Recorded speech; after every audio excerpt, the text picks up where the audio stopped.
Cinderella by Rizky Arsyanti. Oh, I didn't see you there. Hi guys, so I'm gonna tell a story. Wait, what's that? Ooh, the shoes remind me of one story. You know what? I'm gonna tell you guys one story. Let's go tell the story. Here it is, Cinderella. Once upon a time, when they were still fairy godmother, there was a girl called Cinderella. She lived with her father and his new wife and her two new stepsisters. The stepmother did not like Cinderella very much, mostly because she was so much nicer than her own two daughters. Cinderella was also much prettier, but the stepsisters were ugly.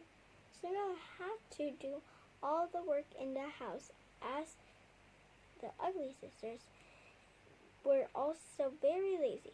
They spent all father's money on new clothes and endless pairs of shoes, and then they went off to parties, leaving poor Cinderella with piles of stocking to mend.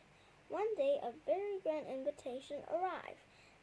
The prince was looking for a wife and had decided to give a ball in 3 days' time for all the young ladies in the land. The ugly sisters could talk about nothing else.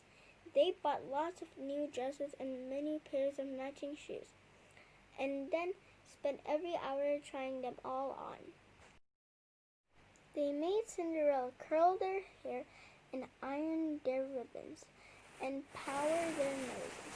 Cinderella was so exhausted running around after them, and that she had no time to look into her own wardrobe to choose what she would wear. In a waft of perfume, the ugly sisters swept out of the door into the carriage, without as much as thank you to Cinderella.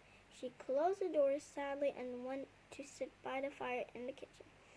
I wish I could have gone to the ball too, she sighed. There was a sudden of swirls of stars, and there in front of her, Cinderella stood an old lady with a twinkle in her eye, a wand in her hand. You shall go to the ball, my dear Cinderella. I am your fairy godmother, she said, smiling. Now we must be quick. There is much to do. Please bring me a large pumpkin from the vegetable patch.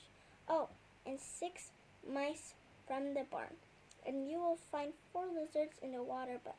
Cinderella did as she was bid with a wave of a wand.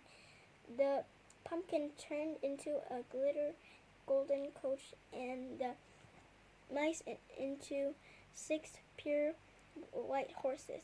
The lizards became elegant footmen, dressed in a green velvet. Now you, my dear, said the fairy godmother, turning into Cinderella. A wave of the wand, and Cinderella's old apron disappeared, and there she stood in a white dress glittering with gold stars. Her hair was piled on top of her head, and it too was sparkled with stars on her feet. On her feet were tiny glass slippers with diamonds in the heels. Enjoy yourself, my dear, said the fairy godmother, but you must leave before midnight. Then my magic ends, and you will be back in your old aprons with some mice and lizards and at your feet. When Cinderella arrived to the ball, everyone turned to look and stare at this unknown beauty who had arrived so unexpectedly. The prince hurried over to ask her to dance, and then would not dance with anyone else all evening. The ugly sisters were beside themselves with rage, which of course made them look even uglier. Cinderella was enjoying herself so much that she forgot the fairy's godmother warning, so she had a terrible fright when the clock began to strike midnight. She turned from the prince with a cry, ran down the stairs from the palace into her carriage, and disappeared as suddenly as she had arrived. One of the tiny glass slippers with diamonds sparkling in the heels had slipped from her foot as she ran. The prince picked it up, turning into the crowded ballroom, declared, "I shall marry the girl whose foot fits this slipper."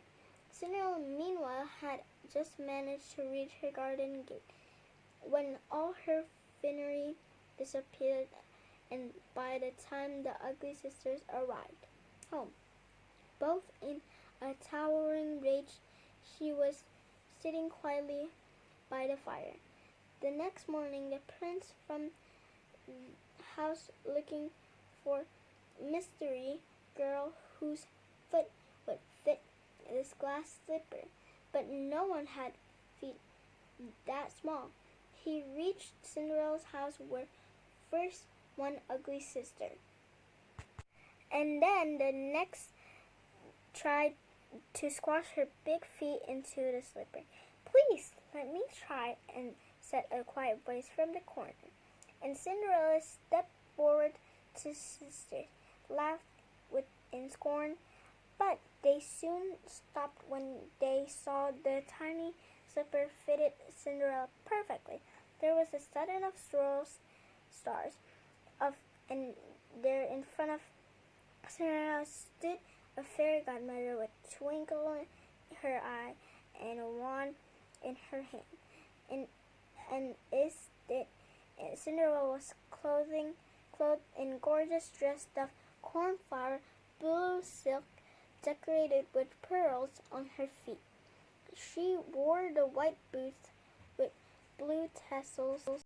The prince whisked Cinderella off to the palace, meet the king and the queen, and the wedding took place the very next day. Cinderella forgave the ugly sister. She was sort of a girl, but the prince insisted the sisters spent one day a week working in the palace kitchens, just to remind them how horrid they had been to Cinderella.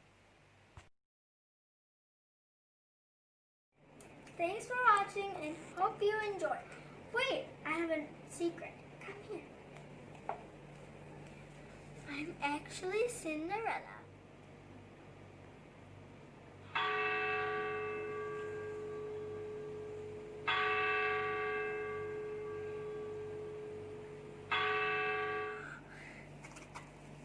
I need to go, guys.